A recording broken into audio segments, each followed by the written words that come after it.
Suddenly, a loud crack, a massive tree toppled and crashed directly onto Melvin's car behind them. Melvin flinched and instinctively pushed Anita across the road with him. They barely escaped the falling trunk and landed safely on the opposite side. They turned and stared at the wreckage.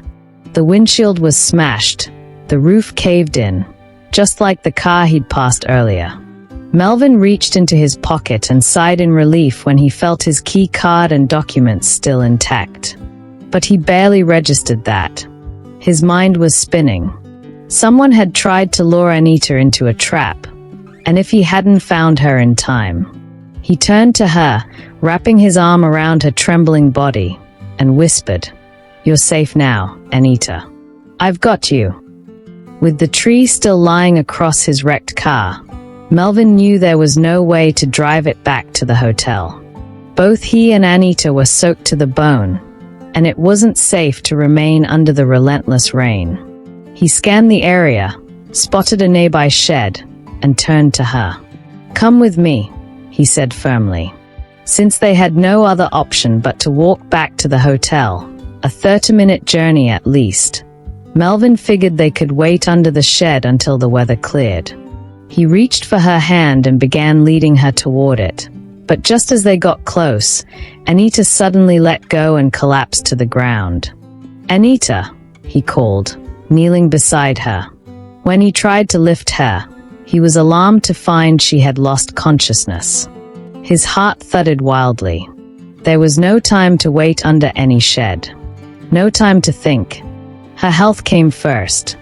He scooped her up into his arms, bridal style, and began walking briskly through the rain, holding her tight against his chest. By the time Melvin arrived at the hotel more than 30 minutes later, he was drenched, cold, and shaking from head to toe. Anita was still unconscious in his arms. The receptionists and guests who had seen them both leave earlier now stared in disbelief as he walked in, water dripping from their clothes. Ignoring everyone, Melvin marched straight to the elevator, holding her tightly, and headed up to his suite. Inside, he wasted no time. He turned on the heater in the bedroom and started the hot water in the bathroom. Then he filled the bathtub and gently placed Anita inside it, leaving her head above water while the rest of her body soaked in warmth. Leaving her in the tub for a few minutes, he peeled off his own wet clothes and wrapped a thick robe around himself. When he returned, he watched her quietly, his heart heavy with concern. Finally, her eyelids fluttered open. She looked at him weakly but said nothing. Melvin quickly took her out of the tub and laid her on the bed. Turning his face away from her exposed body, he began to dry her gently with a towel, careful not to linger. He then covered her completely with a thick blanket and moved her to the dry side of the bed before returning to the bathroom to warm up himself. He filled the tub again, soaked briefly, then stepped out and dried off. He had barely tied a towel around his waist when he heard soft cries coming from the bedroom. He rushed out. Anita was tossing in bed, murmuring between sobs, "Sir, please don't die. I'm coming." Melvin knelt by the bed and reached for her, brushing the hair off her face. "Anita, wake up," he whispered, gently shaking her shoulder. Her eyes snapped open, and she sat upright, gasping for air. Her eyes widened when she saw him. "Sir, is it really you?" she cried, throwing her arms around him. "They said you were in an accident. I thought I lost you. I was so scared." "I'm okay," he said, voice low and calming. "I'm here now." He wiped her tears as their eyes met. Her chest was rising and falling quickly, and the warmth of her body against him made his skin tingle. But as he looked at her, he suddenly realized that the blanket had slipped off her shoulders. Her chest was bare. Her skin, still dewy from the bath, glistened softly under the bedroom light. And she was staring at him, her gaze filled with emotion, vulnerability, and unspoken affection. His breath hitched. "Don't do it," his mind warned. But his heart and body had other ideas. He stood up, turned to walk away, but stopped. He looked back. She was still watching him, waiting. And without thinking any further, Melvin walked back to her, cupped her face gently with both hands, and pressed his lips against hers. Anita inhaled sharply in surprise when Melvin's lips met hers. She had gotten so lost staring at him, at the towel wrapped low around his waist, at the water dripping down his chest, that she hadn't realized her breasts were exposed. When he had turned to leave the room, she'd felt a strange ache in her chest. She thought he was walking away without a word. But when he came back, cupped her face, and kissed her with a hunger she had only dreamed of, her whole body trembled with longing. Melvin had kissed her before, on the cheek, during public events, to keep up appearances. But this was different. This kiss wasn't for show. This kiss was raw, real, and intimate. Her heart beat so loudly she could barely hear her thoughts. She melted into his lips, savoring every second, praying it wouldn't end. Every fiber of her being longed to be closer to him. She had imagined so many times what it would be like for Melvin to want her, touch her, not as his pretend wife, not out of obligation, but because he truly desired her. Just as she was beginning to hope he might want her too, Melvin suddenly pulled back, ending the kiss. He rested his forehead against hers, trying to catch his breath. "I'm sorry, Anita," he whispered, eyes closed. "I didn't mean to do that." He moved away and looked down, and that was when he saw them. Her bare breasts, soft and glistening under the dim lights. Anita followed his gaze, gasped, and quickly grabbed the sheets to cover herself. But deep down, she regretted doing so. Melvin rose to his feet, looking conflicted. His jaw was tight, and his eyes dark with desire. But he turned, as if trying to walk away from it all. "Please," Anita said softly, holding on to his hand. "Stay with me." Melvin paused. Her voice was trembling, pleading, not with desperation, but with a gentle yearning he couldn't ignore. He sat back down beside her. "I know you're shaken up, Anita," he said quietly. "But this isn't right. I shouldn't be here." Anita didn't respond with words.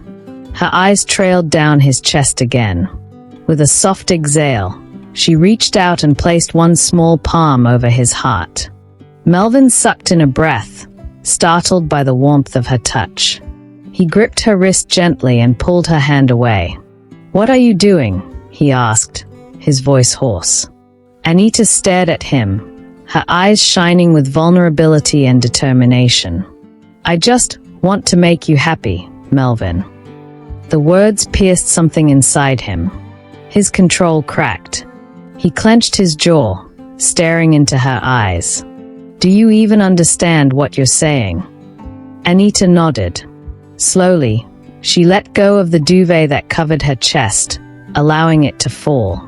Her breasts were bare once more, rising and falling with her breath. Melvin's eyes darkened as he tried and failed, not to look. He couldn't breathe. The sight of her, the softness in her expression, the way she was offering herself to him. He leaned in, cupped her face, and kissed her again, this time with more fire.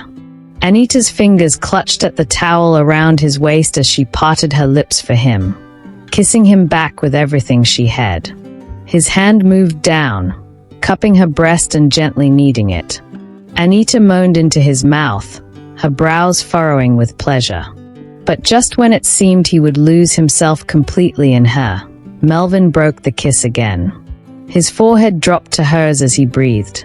"This is wrong, Anita." "I know it is," she whispered, her breath warm against his skin. "But I still want it." Melvin looked at her, torn between guilt and desire. But the look in her eyes, the need, the trust, the love, shattered every wall he'd built. With a low groan, he gave in and kissed her once more, no longer holding back. Anita closed her eyes and felt the soft fabric of the bedsheets against her back as Melvin slowly laid her down on the bed. Her breath came fast and shallow as she opened her eyes again to see him removing the towel around his waist. She gasped quietly when her eyes landed on his hardened length. Before she could look away, his eyes met hers. He held her gaze for a moment that felt like forever, then lowered his eyes to her lips. Anita shut her eyes again, heart pounding like thunder. Melvin climbed onto the bed and leaned over her, cupping her breasts with both hands. As his warm mouth covered one nipple, then the other, Anita arched her back and gasped in pleasure. Each stroke of his tongue sent waves of heat through her core, making her body tremble with need. She was already wet and aching for him, her body fully awake and begging for more. He kissed her lips again, then trailed soft, wet kisses down her throat, her chest, her stomach, until he reached the warmth between her thighs.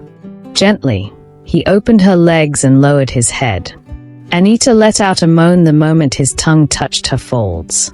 She grasped the sheets, her toes curling as he tasted her with slow, deliberate strokes. Her hands flew to his hair, holding him there as her thighs trembled and her back arched. When he slid one finger inside her, she gasped again, then another finger. Her body tightened around them, but the discomfort quickly gave way to a pleasure she had never known before. She couldn't believe this was real. It felt too good, too perfect. "Melvin," she moaned, her voice breathless. He came up and kissed her lips again as he slowly entered her. Anita's eyes widened as she felt him stretch her. She whimpered at first, but her body gradually adjusted, and she clung to him tighter. He moved slowly, carefully, until her soft cries of pain faded into moans of pleasure. Melvin kissed her deeply, then moved with more urgency, his thrusts growing faster, stronger. Their bodies pressed together in perfect rhythm. Sweat mingled on their skin as heat built between them. Anita's hands gripped his back as she found her release, trembling beneath him. Melvin held her tighter, his breathing ragged, and moments later, he let out a groan and buried his face in her neck as he climaxed. He stayed there for a moment, kissing her ear, before rolling off her and lying beside her. Anita's body was weak with satisfaction, her eyes fluttering shut as she drifted off to sleep. Melvin lay beside her, staring at the ceiling, heart racing. When morning came, he woke first. The memories of the night returned instantly, and when he saw the bloodstains on the sheets, guilt crept into his chest. He had taken her virginity. That changed everything. He got up quietly and went into the bathroom to clean up. After showering and getting dressed, he stood by the bed, watching Anita sleep peacefully. He brushed a strand of hair from her face, then turned and left the room. When Anita woke up, it was almost noon. She remembered every moment of what happened the night before. Her body still tingled from his touch, and her heart swelled with something deeper than admiration, something she could only describe as love. She didn't know how Melvin would feel now. Would he distance himself? Would he regret it? She hoped not. She freshened up as best as she could using his mouthwash and towel, then got back under the sheets, waiting. A few minutes later, Melvin returned, with a doctor. Anita's face turned crimson. Her mind flashed back to the sounds she made last night, how she'd moaned his name. She kept her eyes down and murmured a soft greeting. Melvin set a tray of food beside her. "Eat, Anita. You must be starving." He and the doctor stepped into the living room to give her privacy while she ate. Anita finished the meal quickly and nervously waited as the doctor came back to check her temperature and vitals. "I heard what you went through yesterday," the doctor said gently. "Your husband told me everything. I'll need to take a small blood sample to run some tests, just to make sure you're okay." Anita nodded and sat still as he took her blood. He smiled warmly and left. Melvin came back in and sat beside her on the bed. Anita avoided his gaze, afraid to see regret in his eyes. But instead, he lifted her chin gently and said, "Look at me, Anita." Her heart thudded in her chest as she met his eyes. Anita reluctantly lifted her face and stared into Melvin's eyes. They both looked at each other for a long moment before Melvin cleared his throat, his expression shifting from gentle to serious. "Why did you go out in the rain last night?" he asked. "I know you received a call, but why didn't you stop to think? Or even try to reach me again? What if something happened to you, Anita?" "I'm sorry, sir," Anita said softly. "I tried to call you, but your number wasn't reachable. I didn't know if the call was true or not, but how could I just sit back and let you die?" Melvin scoffed gently. "So you were ready to die for me?" "Yes, sir," she replied without hesitation. "You're the most important person in my life right now. You're a miracle to me. You gave me a new life, one I didn't think I deserved. If I could trade my life to save yours, I would do it 100 times over. For the next 5 months that I'm with you, I'll do anything to help you. Anything to make you happy." Melvin sighed. "If you want to make me happy, don't be reckless like that again. Not without talking to me first." "I understand. I didn't mean to act without thinking," Anita whispered. Melvin stared at her for a while, then leaned forward and placed his hand on her forehead to check her temperature. "You're lucky you didn't come down with a fever," he muttered. "And I'm sorry for yelling at you. I was scared and angry, Anne." He paused, then added, "About last night. I shouldn't have." "You don't need to apologize, sir," Anita interrupted. "I know what you want to say, but you don't have to. I understand. I'm not angry. I'll only be here for a few months. And when it's time to leave, I'll walk away with the best memories of my life." She paused, then smiled softly.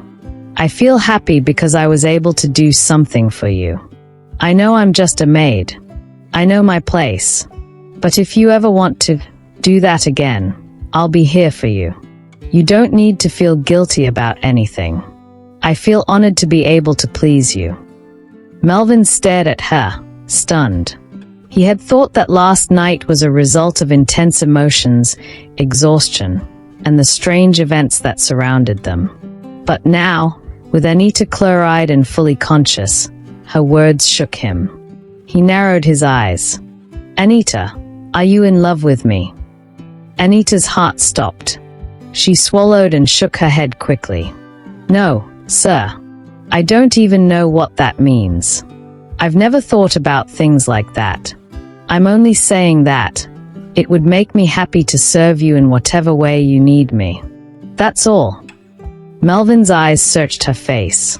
"I can't just use you like that, Anita. It's wrong." "I don't mean it that way, sir," she said.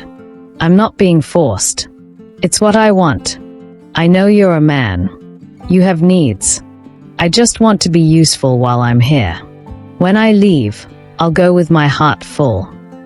Melvin smiled gently. "Thank you, Anita. That means more to me than you know. But I still think we should put what happened last night behind us. I'll get you a pill when we go out, just in case."